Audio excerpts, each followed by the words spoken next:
The screams were faint at first, then louder. "Somebody help!" But no one stopped. Not one soul. In the middle of a hot Abuja afternoon, traffic zipped by without mercy. Drivers honked in frustration. Bystanders watched briefly from afar, shook their heads, and walked away. Lying there on the side of the dusty expressway was an old man, probably in his late 60s, dressed in a white kaftan, now stained with fresh blood and mud. His walking stick lay broken beside him. A few minutes ago, a reckless taxi had struck him and sped off. He rolled off the pavement and collapsed by the roadside, groaning in pain. The crowd stood watching, but no one moved. Just a few meters away, a young girl in a red jacket and black jeans pulled her delivery bike to a sudden stop. The time on her phone flashed urgently. 12:40, 3 p.m. She had only 17 minutes left to make a crucial delivery, or she'd be fired. The goods in the delivery box behind her were labeled urgent, fragile, prepaid. Her hands trembled on the bike handle. She looked at the old man again. People were whispering, "Don't touch him, oh, if he dies, police will blame you. You hear about that boy last week? He tried to help accident victim. Now he's in prison. I'm not getting involved. I don't want to go to jail." Adanna heard them. She heard every word. But then, like a soft whisper in her heart, she heard another voice, her mother's voice. "Even if the world turns its back on you, never turn your back on those you can help. Help, Adanna. Always help." Tears welled up in her eyes. Her hands shook on the handlebars. This was the kind of moment her mother had talked about, the moment where kindness costs everything. She had only seconds to choose. Save her job, or save this dying man. She jumped off the bike. "Help me!" she shouted. "Let's take him to the hospital, please." No one moved. Not one person. Adanna rushed to the old man. "Sir, please stay with me," she whispered as she gently knelt beside him. She tried stopping a few taxis, but none stopped. She looked at her delivery box again. Then, she made her decision. She removed her helmet, placed it beside the box, and bent down to lift the old man. He was heavy. Her arms trembled, but somehow she managed to hoist him on her back and then onto her delivery bike. Balancing him across her back, she climbed on the bike again and zoomed off into traffic, into chaos, into the unknown.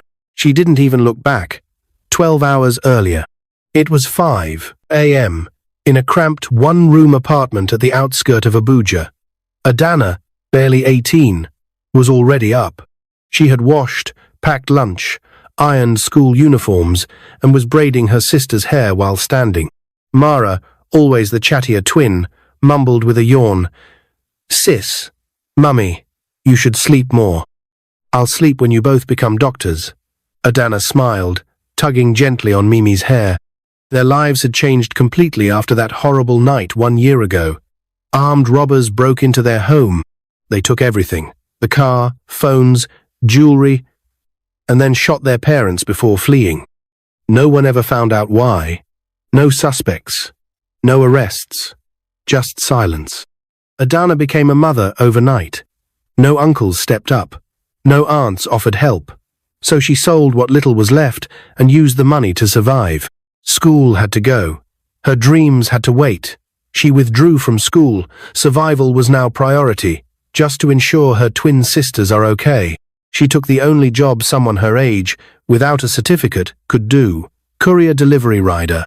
Most riders were men, but Adanna was tough. She learned to ride fast, handle customers, brave the weather, and protect the little she had. Her red Swiftsend jacket became her armor. Every morning, she woke early, prepped breakfast, dropped the girls at school, then jumped on her delivery bike and vanished into the city. Her manager Kunle was known to be strict and cold. Delivery must reach the customer in 25 minutes max. One late delivery, and you're gone. Today's delivery was prepaid, fragile, and urgent. The kind of package you don't mess up. So when Adanna started her ride that morning, she was focused, determined to meet the time. But fate had other plans. Back to the present. The hospital smelled like antiseptic and tension. Adanna burst through the glass doors, dragging the old man's body with her on her back. A nurse gasped and rushed forward. What happened? Accident. Taxi hit him. He's not responding. Wheelchair, quick!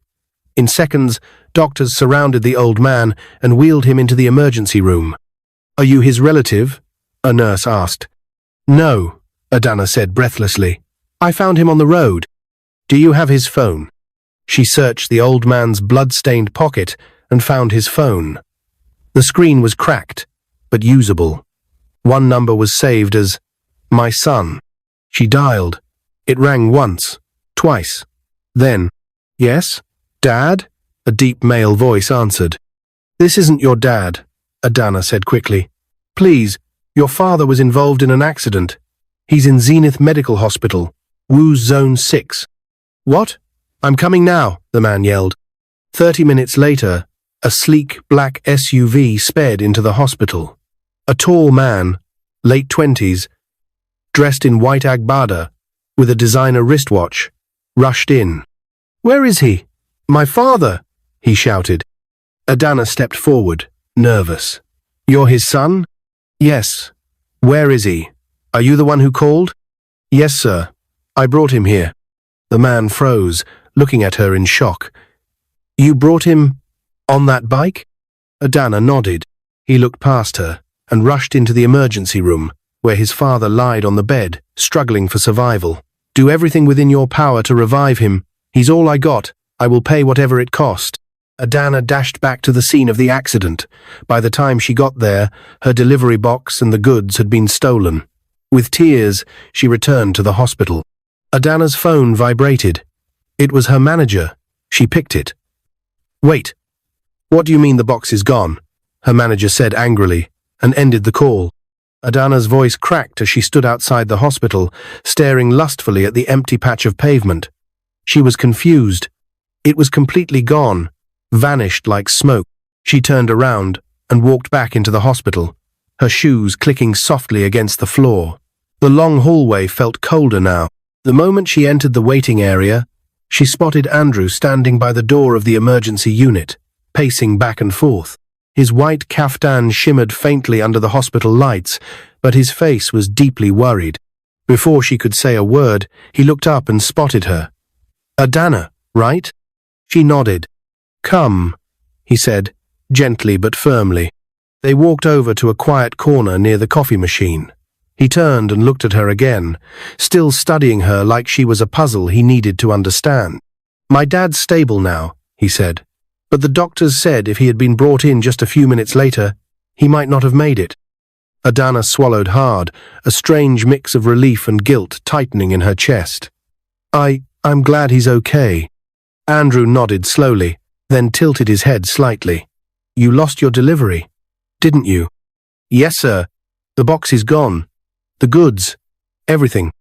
And your job? She blinked back tears. He called me just now. Fired me immediately. Andrew exhaled sharply. You were doing a delivery for Swift Send Dispatch, right? Adanna looked up in surprise. Yes. How did you know? Andrew gave a small smile, one without amusement. Because I own the company. Adanna froze. What? You work for one of our satellite branches. He continued. Jabi office. That manager. Kunle, is it? He reports to my general logistics team. Her lips parted, but no words came out. Andrew reached into his pocket and pulled out his phone. What's your full name? Adanna Ugochukwu, she whispered. He typed for a moment, then tapped the screen. Kunle. It's Andrew. You just fired a girl named Adanna Ugochukwu? Reverse that order right now. Replace the goods she lost and assign someone else to deliver it. Immediately. No excuses. He ended the call without waiting for a reply. Adanna stared at him, stunned. You didn't have to...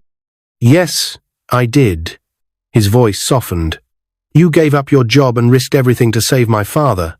That's not something you walk past like nothing happened.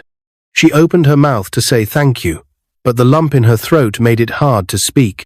Andrew sat down in one of the plastic waiting chairs and gestured for her to join him. So, tell me, he said after a moment of silence. Who are you? What's your story?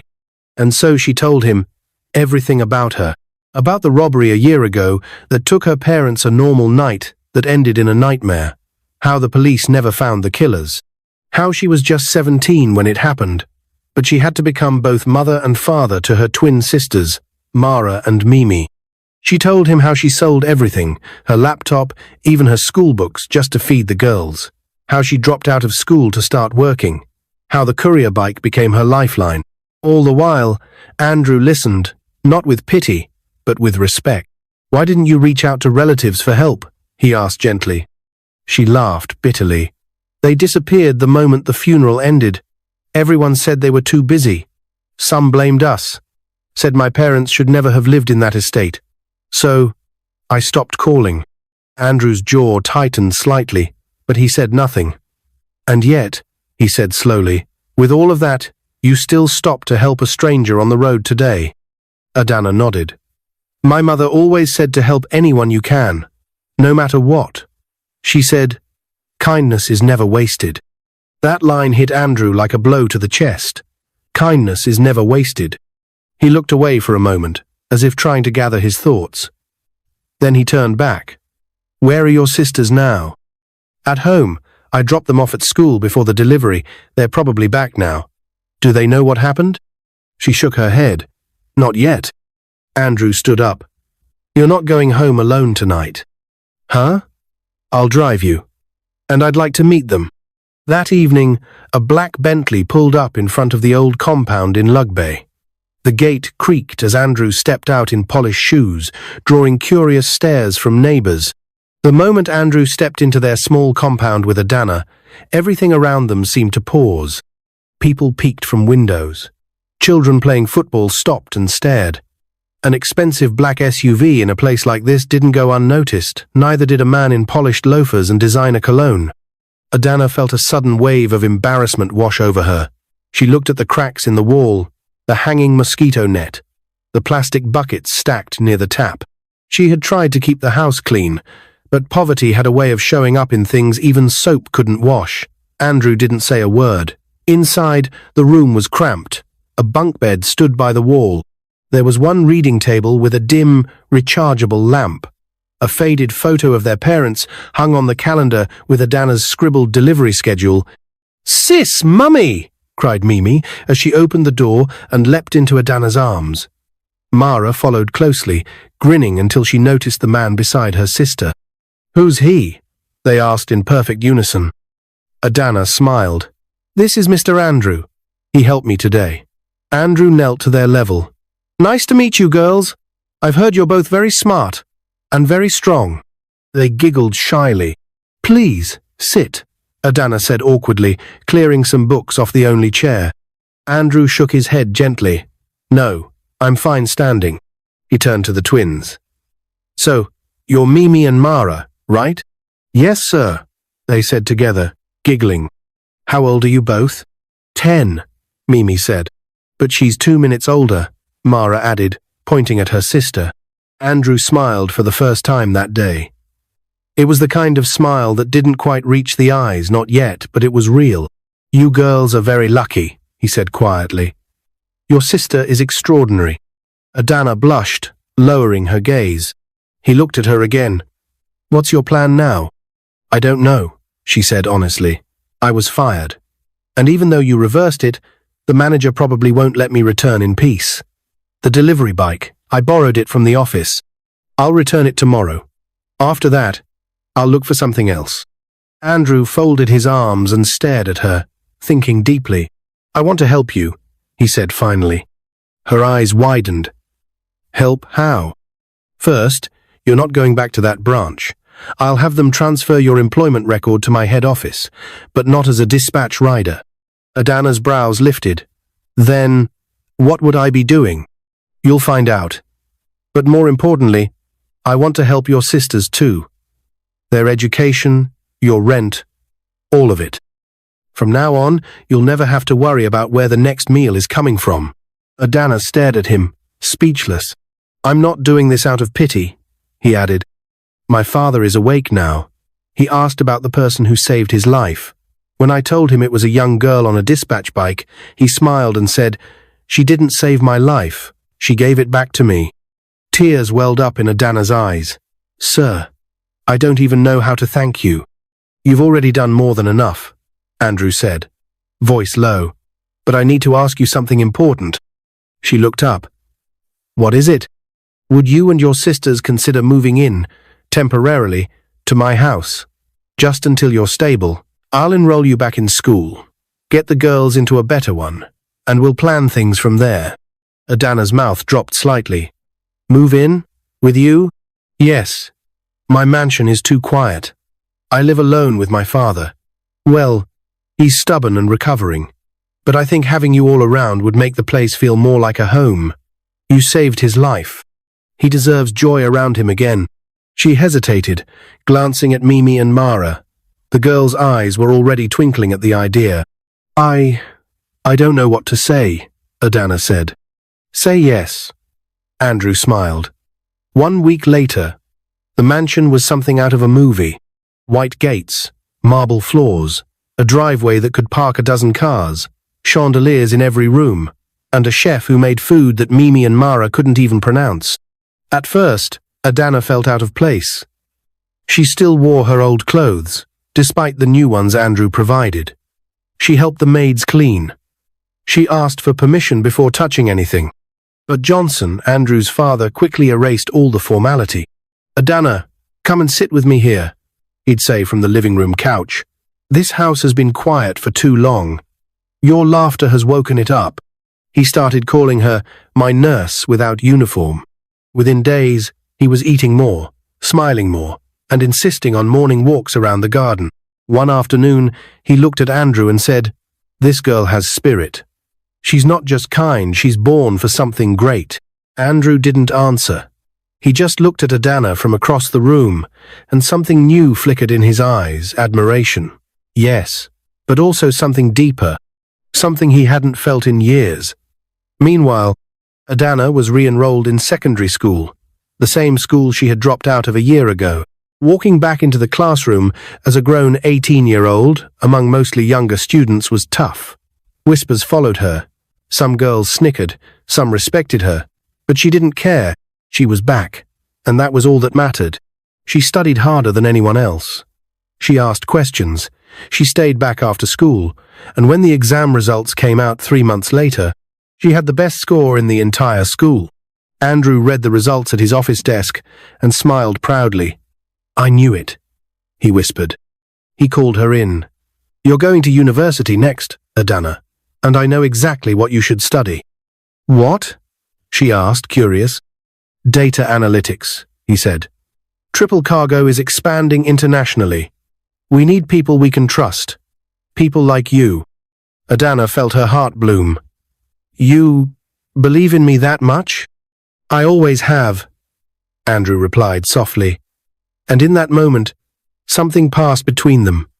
A look, a feeling, one neither of them said out loud. Yet, it was just after sunset, and the garden behind Andrew's mansion glowed with soft lights woven through the trees.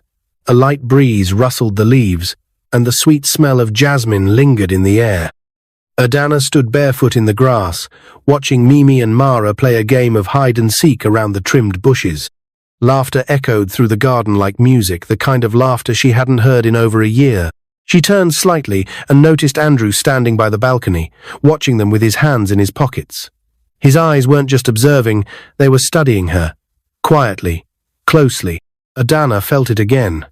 That strange flutter in her chest that had been growing stronger with each passing day. Since moving in, everything had changed. She had been given a second chance at life, school, comfort, safety. Johnson, the man she saved, had become like a grandfather to her. Andrew was. Something she couldn't even define yet. Kind, gentle, but guarded. Like a man who'd carried too many secrets and wasn't sure if he deserved peace. And yet, around her, he smiled more. Laughed more. Spoke less like a CEO and more like a friend. But something else was happening too. Feelings were growing, and it scared her. One evening, As the girls were asleep and Johnson was watching football, Andrew and Adanna sat quietly by the garden table. The moon was full, and the stars sprinkled the sky like glitter on black velvet. Andrew leaned forward. "You know, I never used to sit out here," he said, gently swirling his glass of orange juice. "This part of the house always felt empty." Adanna looked at him. "It's peaceful now. That's because of you." She glanced down, suddenly shy. "I've just been trying to help." "No," he said, his voice dropping a little. "You didn't just help. You brought life back into this place, into my father, into me." There was silence, long and soft, the kind that speaks volumes. He continued, "When I first built this mansion, I thought it would be my sanctuary. But money doesn't build homes. People do." Adanna nodded slowly. "That's what my mother used to say. She said love makes a place worth living in." Andrew smiled. "Your mother must have been wise." "She was. She taught me to always help others, even if it hurts." Andrew's eyes glistened under the garden lights. "You've lived those words, more than anyone I've ever met." They sat like that for a while, until he suddenly said something that took her by surprise. "I want to sponsor you through university, fully. And when you graduate, I want you to work at Triple Cargo. Not as a charity case, but because we need people with your strength and vision." Adanna's eyes widened. "But, are you sure?" He nodded. "I've never been more sure of anything in my life." Before she could respond, Johnson's voice called from the hallway. "Adanna, come and help me turn off this thing. I pressed the wrong button again." They both chuckled. She stood up, brushing grass off her skirt. As she walked away, Andrew watched her. The way she moved with grace, the way she laughed without bitterness. He felt his heart tug. He knew now, he wasn't just grateful, he was falling in love. Meanwhile, trouble brews. Not everyone was pleased with the change. Kunli, the former branch manager who had once fired Adanna, had caught wind of her new position and living arrangement. Jealousy ate at him. How could a mere delivery girl be sitting in the mansion of the CEO? He started spreading rumors that she was a manipulator, that she staged the rescue to gain sympathy. One day, an anonymous message arrived at the front desk of Triple Cargo's headquarters. "Your golden girl isn't what she seems. She's using you. Ask her why she was even at that accident scene. Check again. There's more to the story than you know." The message was unsigned, but the intent was clear: to create doubt. Andrew read the note in silence, his jaw tightening. He didn't want to believe it, but he had trusted people before and been betrayed. Badly. Instead of reacting, he quietly launched a background investigation on the incident, trying to track CCTV footage, find witnesses, anything that could confirm or deny the claim. Meanwhile, he kept the truth from Adanna. One rainy Saturday morning, Adanna returned from her tutorial classes, soaked from head to toe. As she stepped into the foyer, she overheard Andrew on the phone. "I don't care what it costs. Check if there were any connections. I want full clarity. If she lied, I need to know." Her heart skipped. Was he talking about her? She stepped back quietly, not sure if she should say anything. Her breath caught in her throat. Could it be that he didn't fully trust her? That same evening, as the family gathered for dinner, the maid entered. "Sir, there's a woman at the gate. She says she knows Miss Adanna." Adanna frowned. "Who?" The maid handed her a note, written in messy handwriting. "I know what happened to your parents. Come outside alone. Don't tell him." Adanna's hands trembled. What could this mean? She excused herself quietly and stepped out into the night. And there, by the gate under the flickering street lamp, stood a woman in a worn scarf, her eyes tired but piercing. "Who are you?" Adanna asked. The woman took a deep breath. "I was your parents' neighbor, and I know who killed them." Adanna's knees nearly gave way. The truth she'd buried and tried to forget, was suddenly at her doorstep. And what she would learn would change everything. The woman standing under the flickering streetlight looked like a ghost from another life, tired, aged, and weighed down by secrets. Adanna's voice was a whisper. "You knew my parents. I was your neighbor," the woman said, her tone low and rushed. "My name is Madam Stella. I live 2 houses away from yours in the estate. I've been living with guilt for over 2 years, but when I saw your face in the news, I knew I had to find you." Adanna's throat tightened. "Why now? Why didn't you come before?" "I was scared," she replied. "But I saw what you did for that man. You didn't even know he was rich. Yet you risked everything. I thought, maybe this girl deserves the truth." Adanna's hands trembled. "Tell me." Stella stepped closer. "The robbery that killed your parents wasn't random." Adanna's heart dropped. "What?" "It was planned," Stella whispered. "Your father. He refused to sell his company's land to a certain businessman. That man threatened him. 2 weeks later, the robbery happened. But I saw something that night from my window, a black car waiting outside, with a driver on the phone. It didn't look like a regular robbery to me. They left nothing. It was meant to look like theft. But it was an execution." Tears spilled down Adanna's cheeks. Her entire world tilted. All this time, she thought it was just cruel fate. But it was targeted, calculated. "Who was the man?" she asked, voice cracking. Stella looked down. "I don't know his name, but I took down the car's plate number that night. I kept it, just in case." She handed Adanna a crumpled piece of paper. Adanna held it in her trembling hand, staring at the numbers. The next morning, Adanna walked into Andrew's study. He was working on his laptop. She dropped the note on his table. "I need your help." Andrew looked up. "What's this?" "A plate number. I want to know who owns the car. It may be connected to my parents' death." Andrew's eyes flicked to her face. "Where did you get this?" "I met someone last night." "A witness." He studied her expression. "You should have told me earlier. I didn't know if I could," she replied honestly. "I overheard your phone call. You were investigating me. I thought you didn't trust me." Andrew stood, moving closer. "Adanna, listen to me. I never doubted your heart. But I've been burned before. I needed to protect my father, the company, and even you. If anything had come up, I would have talked to you." She nodded slowly. "I'll find out who owns that car," he promised. Within 48 hours, Andrew's private investigator returned with results. The car belonged to a shell company under a name. Dr.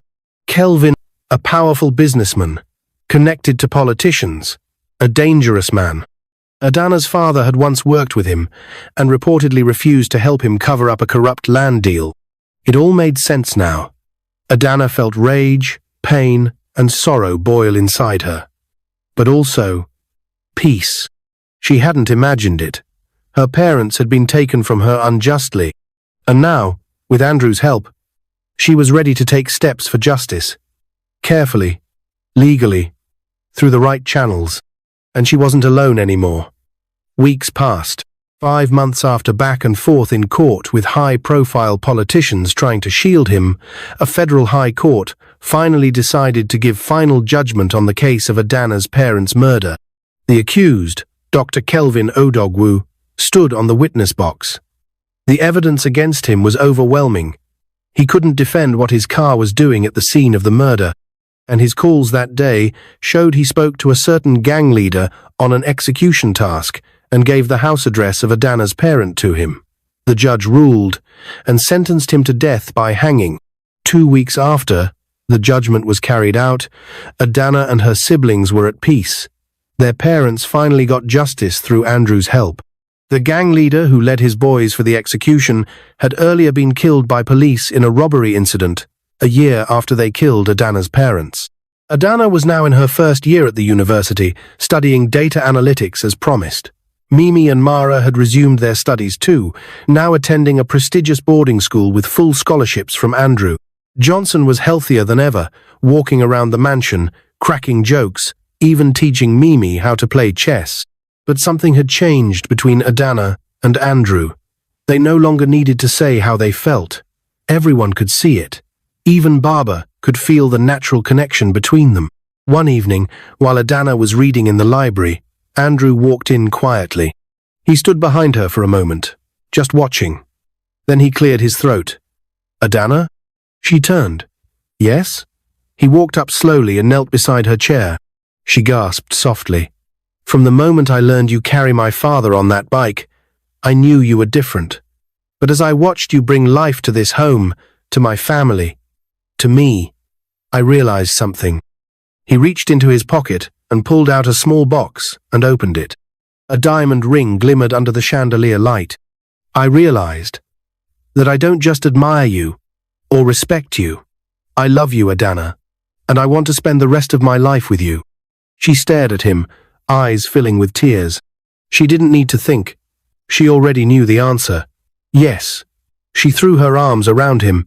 Yes, Andrew. Yes. The wedding was held in a grand garden, under white roses and flowing white canopies.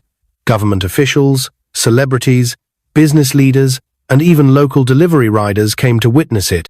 Mimi and Mara walked down the aisle in matching gold gowns, throwing petals. Johnson, proud and beaming, walked Adanna halfway down the aisle before pausing, wiping his eyes, and saying, "Your parents would be proud, but today I'm proud to be the one giving you away." Andrew stood at the altar, unable to stop smiling. Adanna wore a simple but stunning lace dress, her hair wrapped in a traditional jewel and veil. She looked like royalty, but more importantly, she looked whole. They said their vows. They kissed. They became one.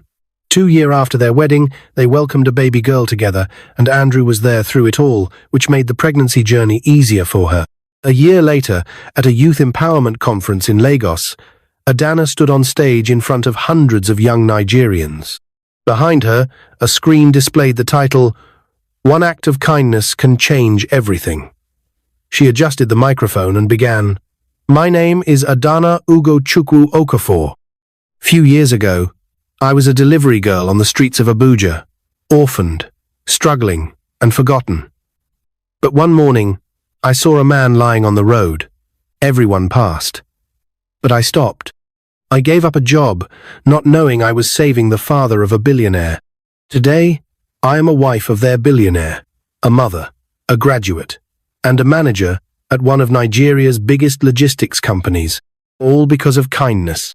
Don't ever hold back from helping someone, even if you're afraid, even if they can't pay you back, because kindness always finds a way to reward those who give it sincerely. I am proof, my story is proof, and I believe yours can be too." The crowd rose in applause. Mimi and Mara watched from the front row, now medical students proud, teary, and smiling, and in the arms of Andrew sat their baby girl, Ngozi, named after the mother who taught Adanna everything she needed to know about love. What is your view about this story? Where are you watching from? If you enjoy this story, comment, share, and subscribe to our channel for more interesting stories.